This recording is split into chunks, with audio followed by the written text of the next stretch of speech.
Estamos poniendo la mañana en camino, estamos en el 98.7, ya se viene nuestra querida Marcia, les recuerdo a todos, que la propuesta musical está motivada en Marianito Mores, pues hoy le recordamos a 5 años de su muerte. Ya se viene Ramón Ruiz, el director que representa a los trabajadores en el Banco de Previsión Social, pero ahora abrimos los brazos simbólicamente, pero cariñosamente, para recibir a la querida y admirada Marcia Collazo. Buen día, bienvenida, Marcia. Buen día, un gusto como siempre, un abrazo para ti, para toda la audiencia. ¿Marcia siempre usó el pelo largo? Sí, sabes que sí. Me A veces imagino. he pensado en cortarlo, ¿sabes? Pero, ¿qué te detiene? Y no sé, yo qué sé, viste que yo en realidad no le doy mucho corte a a las modas en cuanto al pelo y demás, y casi no piso una peluquería, en fin, lo Podemos dejo así. decir, podemos decir que como no le das mucho corte, no te haces ningún corte. Exacto. Pero, bueno, algún día vendrá la tijera. Bueno, bueno, bueno. Tenés que ir a Urban Cats de mi amigo Damián, allí en Nuevo Centro, y también se va al nuevo shopping de Avenida Italia. Así que ahí estoy seguro que te reciben con los brazos abiertos. Lo tendremos en cuenta. Muy bien. No dejes de hablar conmigo cuando ocurra esa circunstancia. Mi querida, no sé cómo, qué tanto iban a la peluquería Josefa y Bernardina. A ver si nos contás algo. Bueno, Vos sos ahí capaz tenés, de, vos sos capaz de darnos ese tipo de datos, además. pero por supuesto, en aquella época era impensable que una mujer se cortara el pelo, absolutamente impensable. Las mujeres se dejaban crecer el pelo a lo largo de toda su existencia y lo que se hacía era usarlo en largas trenzas y rodetes y moños, que Ajá. a veces eran esmeradísimos, ¿verdad? Entre nosotras no tanto porque bueno, las uruguayas desde los inicios, desde la fundación de Montevideo, por diversos motivos históricos, siempre cultivaron un perfil bastante más modesto que otras mujeres, como por ejemplo en Brasil. Fíjate, en Brasil, en la época de la colonia, las mujeres utilizaban unas armazones de alambres para trenzar los cabellos sobre esas armazones, que a su vez venía de la moda francesa, impuesta entre otros por María Antonieta, y le colgaban de todo, le colgaban hasta cuchillitos de plata, frutas, bueno, por supuesto, dependiendo del poder adquisitivo, había mujeres que le colgaban colibríes de piedras preciosas y de diamantes, todo eso colgaban de sus pelucas y de sus armazones de pelo. Así que sí, hay mucho para decir. Perfecto. Porque, bueno, nos habíamos apasionado con tus relatos que tenían como centro a Bernardina, que en las últimas entregas tuyas, que además con esa capacidad y ese talento que haces que me parece fascinante, y el público lo valora también en esa misma dirección, de aludir a una persona, pero cuando aludís a una persona, eh, primero, desde la perspectiva pública queda claro lo que ha hecho, lo que ha incidido, pero también desde la perspectiva privada, doméstica, cultural y hasta, ¿por qué no, psicológica? Pero nada de eso, soy de los que cree, tiene sentido si no se enmarca en su momento histórico, en su momento social, es decir, casi como pequeñas trazas que nos permiten dar cuenta de un tiempo, y eso lo haces a la perfección. Deberías escribir, Marcia, ¿eh? ¿Nunca lo pensaste? Me hace gracia porque verdaderamente yo creo que el escribir me ha enriquecido, ¿eh? En ese sentido, indudablemente. Bueno, y estábamos transitando por esta mujer Bernardina, y hoy teníamos la idea de que quizás empiece a dialogar algo con Josefa. Bueno, todo suyo, amiga. Bueno, entonces nos habíamos quedado, si ustedes recuerdan, en que Bernardina está muy preocupada por la salud de su marido, que acababa de ser, digamos, liberado de su prisión en Río de Janeiro, pero que además tenía que pagar deudas para que le permitieran volver a su país. Y ahí Bernardina mueve una cantidad de engranajes, porque además no contaba, ¿se acuerdan que les conté que no contaba con recursos económicos suficientes, porque bueno, también esa familia había sufrido la ruina económica, como tantas otras.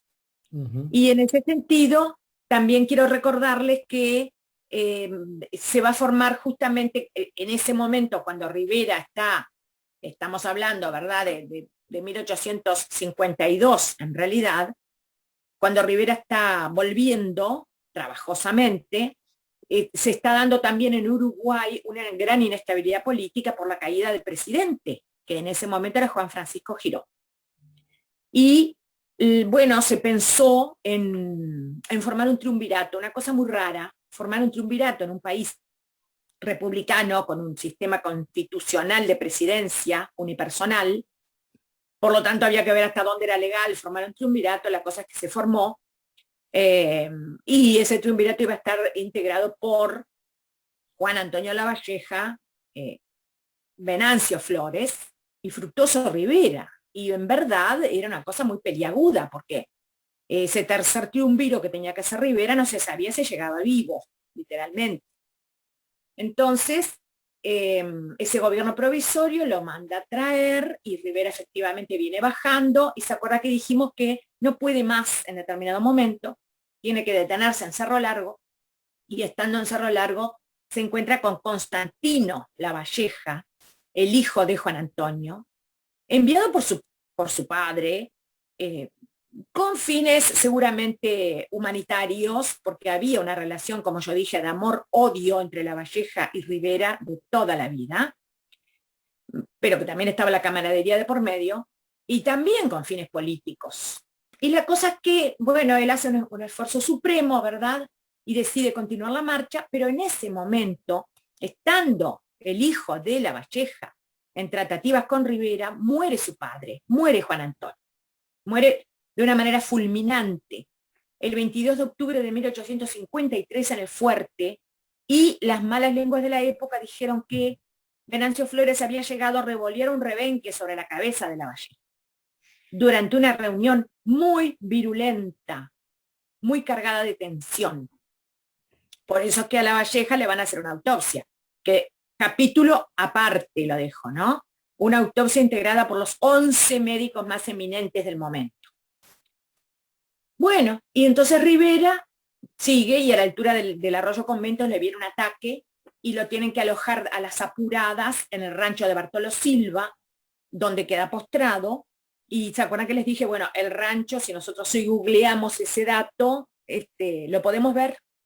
Es un ranchito de palo a pique y de techo de paja, que no es el original, pero se conserva. Y bueno, podemos darnos cuenta de las condiciones en las que este hombre va a morir, que son toda una alegoría, además, sobre la finitud de las vanaglorias humanas. Este hombre que llegó a ser, seguramente, Rivera, el político más importante de la Nobel República, muere en un rancho miserable de 2 habitaciones. Y muere efectivamente el 13 de enero de 1854 a las 6:10 de la mañana, y esto se sabe textualmente porque se le abrió un acta. Y tenía 69 años. Y el gobierno, sin saber todavía de la muerte de Rivera, porque en aquella época obviamente que no existían las comunicaciones de hoy en día, ya había dispuesto que marchase a su encuentro el coronel Manuel Freire junto a Bernardina, junto a esta mujer que es nuestra protagonista. Así que, pobre mujer, todo lo que tuvo que hacer, ¿no? Y 2 veces viajar por esos caminos azarosos de la patria, donde verdaderamente no había rutas transitables, y mucho menos había puentes, y se pone en camino. Y cuando va en camino, justamente a la altura de Cerro Colorado, se va a dar una escena que también yo considero que es de película, en donde, seguro, en donde el carruaje de doña Bernardina divisa a lo lejos otro carruaje. Ese carruaje con crepones negros, que le va a demostrar ya desde mucho antes de encontrarse con él cuál había sido el desenlace de su marido, porque además el carruaje venía rodeado, por supuesto, ¿no?, de todos los hombres del coronel Silveira, pero además de mucha gente que se le vio sumando por el camino. Y acá acá es donde quiero mostrar el encuentro de Bernardina con el cadáver de su marido. Un encuentro en Manzavillagra, a la altura de Manzavillagra, que se convirtió en un escenario fúnebre, en un escenario mudo, en un escenario dramático, que además nos pinta también el drama de la República, una República que tenía en ese momento, ¿sabés cuánto tiempo? 24 años de constituida. No es nada. Y ya nace con ese signo de inestabilidad y de odios, porque no hay otra palabra, de odios de banderías, de odios partidarios, que no se podían resolver.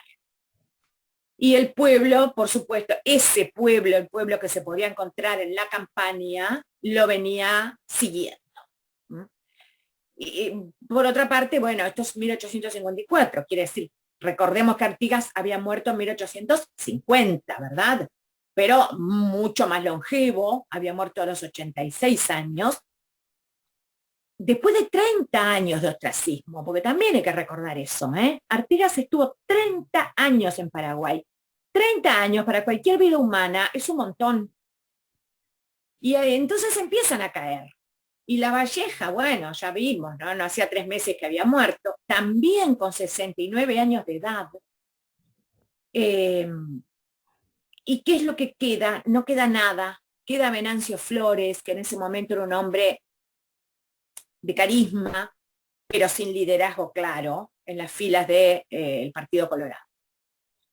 Y bueno, llega el parte firmado por Brígido Silvera, que dice a las 6:10 de la mañana dejó de existir el señor brigadier general, ¿no?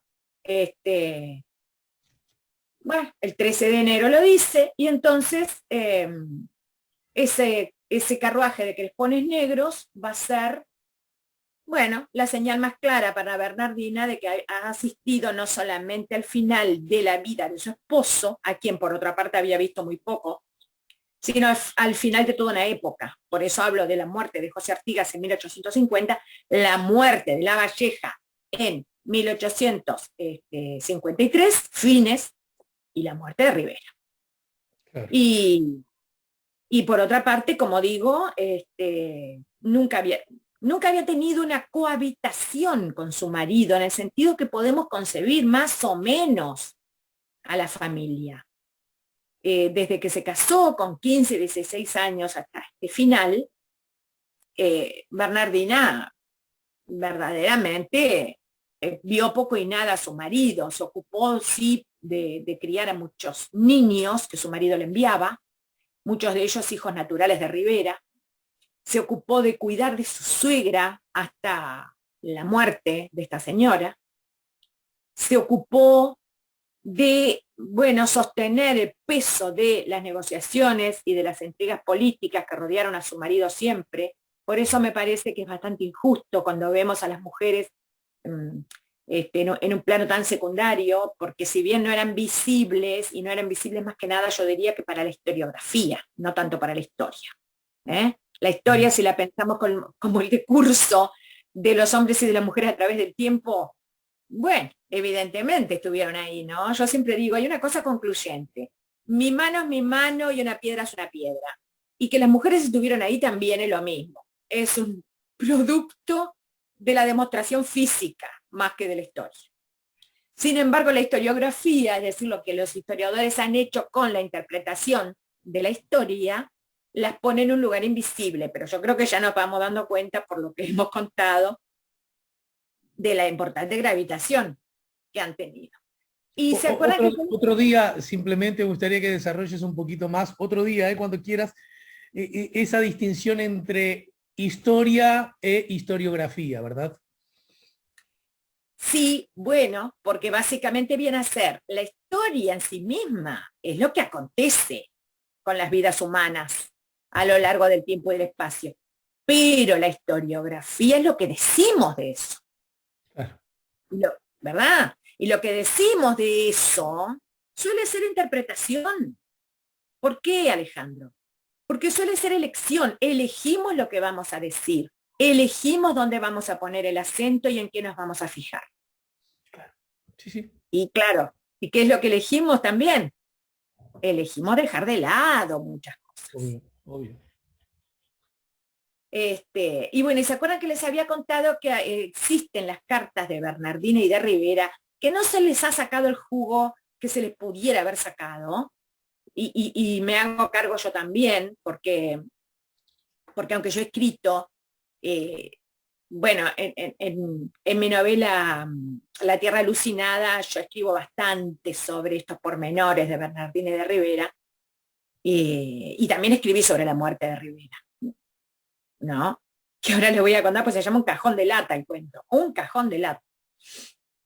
Pero no he hecho énfasis suficiente en estas cartas y en un estudio que rodee a estas cartas. Pero ya les había contado que en un momento dado, Bernardina le reprocha a su marido que no le escribe, que no le responde a las cartas, y en determinado momento también le reprocha una infidelidad. Aparentemente, esa infidelidad referiría a la Guaireña.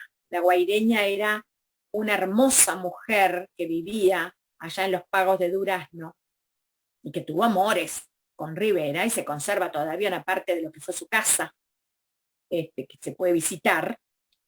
Y entonces ahí sí reacciona el marido, ahí sí le contesta. Y le dice, haces una injusticia a mi cariño y lo que tú vales a mi corazón. Nunca te haré yo la injusticia de dar a nadie ninguna preferencia, ni menos ocasionarte un pesar. No le dice que no le fue infiel, le dice que él no da preferencias a ninguna otra. Eso es lo que le dice. Ah, Marcia, usted pide demasiados detalles. Está bien lo que dijo el señor y cómo lo respondió. El caballero hizo bien. No. Después reconoce entre líneas y le dice, bueno, dice, puede ser que la confianza que me merece, el cariño que me profesas, me haya hecho cometer alguna imprudencia. Ahí claudicó. Bien. Bueno, entonces, para ir terminando, yo quiero señalar lo del cajón de lata, porque también integra la leyenda o las leyendas del Uruguay, por recomendación de algunos médicos, cuando apenas, bueno, ocurre el deceso, piensan en conservar el cadáver. Y ya se les había sugerido que si ocurría la muerte, que había que conservar el cadáver de Rivera. Entonces mandan fabricar de apuro una especie de, como digo, de cajón alargado, de lata, soldado por todos sus extremos, y en él depositan el cuerpo del general Rivera, pero ahí se dividen las aguas, es decir, no sabemos bien en qué lo conservaron, si fue en formol o fue directamente en otro líquido, y ahora voy a decir cuál, porque no había tanta cantidad de formol, no había tanta cantidad de formol en Melo. Estamos hablando de Melo, que en ese momento era una villa, Claro, que claro. no contaba con ningún adelanto de ningún tipo, y aparentemente entonces llenaron el cajón con caña. Y así fue trasladado el cuerpo, y hubo muchos pormenores. Se llegó a decir, aunque esto puede pertenecer a la fábula, que a medida que bueno, se les iba sumando el pueblo detrás de este hombre que había sido amado por todas las mujeres y seguido hasta la muerte por tantos hombres, cuando llegan a una iglesia en la cual se le hace un primer oficio religioso, sus oficiales habrían bebido unos tragos de esa caña. Por supuesto, Claro. se ha dicho más burdamente, pero que iban por el camino tomándose la caña, cosa que me parece un disparate total. Pero sí quiero recalcar ese otro hecho, ese otro rumor que pasó a la historia, de que sus principales oficiales, lo que podríamos decir los hombres de este líder, habrían bebido unos tragos de esa caña. Bueno, tal vez como una ofrenda, tal vez como un acto de un honor, un homenaje. No lo sabemos, nunca lo vamos a saber, pero ese rumor trascendió. Y bueno, finalmente el cuerpo de Rivera fue objeto de unos homenajes fúnebres de los más altos, de los más importantes que se pudieran haber visto en la recién estrenada República, seguramente los más importantes en ese momento, y enterrado en la iglesia matriz, debajo de las losas de la iglesia matriz, en donde está actualmente. Y Bernardina se retira de nuevo a su casa quinta de Miguelete, en donde vive con esa numerosa familia adoptiva, y muere pocos años después, creo que unos 10 años después, no sin antes haber recibido una pensión del Estado. Y bueno, y la vida de esta mujer forma parte de nuestra historia, pero además tiene mucho que ver con la historia de otras mujeres, como dije, ¿no? Ya hablamos de Ana Monterroso. Alguna vez creo que hablamos de Josefa Oribe. Estamos hablando de mujeres contemporáneas. Y sobre Josefa, bueno, en algún momento, me imagino que hoy ya no lo voy a poder hacer, pero en algún momento podríamos volver. Sí, estoy seguro que sí, porque no quiero despedirte sin que me cuentes algo de tus cursos, los 2 cursos que están en este momento, pero antes algunos mensajes de los oyentes. Carmona, desde el chat en nuestro canal YouTube, te recuerdo te recuerdo a vos, querida Marcia, y también a todos los oyentes, que estamos saliendo en vivo por nuestro canal YouTube La Mañana en Camino. Estamos saliendo y se nos está viendo. Recomiendo que miren solo el costado derecho de la pantalla, que es donde está la querida Marcia. En todo caso, agrego, la historia no la escriben los pueblos, lo hacen quien gobierna el destino de los pueblos. Bueno, es una linda perspectiva para cuando tengas ganas hincarle el diente también, Marcia. Otros asuntos. Hola, genia Marcia, es un placer escucharla y me encanta cómo le queda el pelo largo. Carolina Herrera debería escucharla, le pone límite de edad al pelo largo. Carolina Herrera, ¿quién? ¿La diseñadora? No lo sabía. Sí. Bien. Perdón, ¿cómo supieron la hora? ¿Ya había relojes de bolsillos? Lo pregunta Omar a propósito de la historia que hiciste. Y bueno, también... Claro que había relojes de bolsillo de oro y plata, de todo tipo y valor. Y también alguien a propósito de la columna de Álvaro El Curi acerca de si quien va al consultorio es un paciente o es un cliente buscando un nombre más apropiado, dice la oyente, tal vez el buscador sería un término a tener en cuenta. Me quedé con gusto a poco con el espacio de Álvaro. Y agrega, hermosa la columna de Marcia, lo destaca este mensaje a través del 099-894-987. Contanos, Marcia querida, si estoy a tiempo de sumarme a tus cursos, a cualquiera de los 2, o si incluso hay gente que hace los 2 a la vez. Contame eso. Bueno, primero que nada quiero agradecer tantos mensajes tan generosos de la audiencia. Y sí, hay 2 cursos. Hay varias, no muchas, pero hay algunas personas que están haciendo los 2 cursos a la vez, sí. Que para mí es admirable del punto de vista personal. Y bueno, los cursos son los martes y los jueves. Los martes abordamos la primera parte de la historia nacional, que integra temas como estos que estamos viendo justamente ahora. Y además el sitio Apaysandú, más o menos viene a ser el broche final de ese primer curso, el sitio Apaysandú. Y en los martes de 19 a 20 y 30 horas por Zoom. Además, reciben las clases grabadas. Y el otro es el jueves de 18 y 30 a 20. Me equivoqué en el otro, entonces de 19 a 20 y 30, los martes. Exacto, el de los martes, el de hoy es a las 7 de la tarde. Sí, y el de los jueves 18 y 30 a 20 horas, y también, bueno, ni que hablar que la historia de la segunda parte del siglo XIX también es riquísima. Integra, entre otros temas, la modernización económica, la revolución del lanar. Bueno, el telégrafo, el ferrocarril, la militarización y el militarismo como golpe de Estado, con los consabidos gobiernos.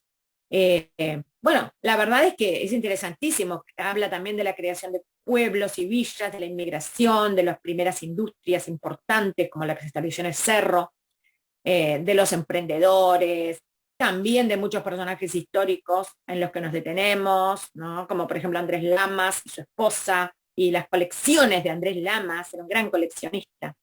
Y así vamos transitando a lo largo de, bueno, ni hablar que también temas como la guerra del Paraguay, que nos queda para esa segunda parte del curso, que me Bien. parece que son fundamentales. Bueno, les recuerdo a todo esto que Marcia dijo, que para tener más información deben comunicarse a través del 098-819306. Este teléfono, Marcia, te lo pregunto, ¿es para usarlo vía WhatsApp o también vía llamada? 098-819306. Pueden llamar también. Sucede que a veces no me será posible responder de repente si estoy en clase, pero por eso el WhatsApp tal vez sea más cómodo. Claro, porque ya queda escrito y eso te ordena también a ti para hacer las respuestas apenas tengas tiempo, ¿no? Exactamente. Bueno, mi querida, te dejo un beso grande, el de siempre, y te invito a que nos reencontremos la semana entrante. ¿Estás de acuerdo? ¿Cómo no? Será un gusto, Alejandro. Para que me llega a ver algunos mensajes más y no quiero ser descortés ni con el público ni contigo. Muchas gracias por este baño de historia. Un placer tu programa. Yo agrego un placer tenerte como oyente, a quien mandó esto que no lo firmó, y también tener a Marcia Collazo, con quien nos reencontraremos la semana entrante. Chao, Marcia.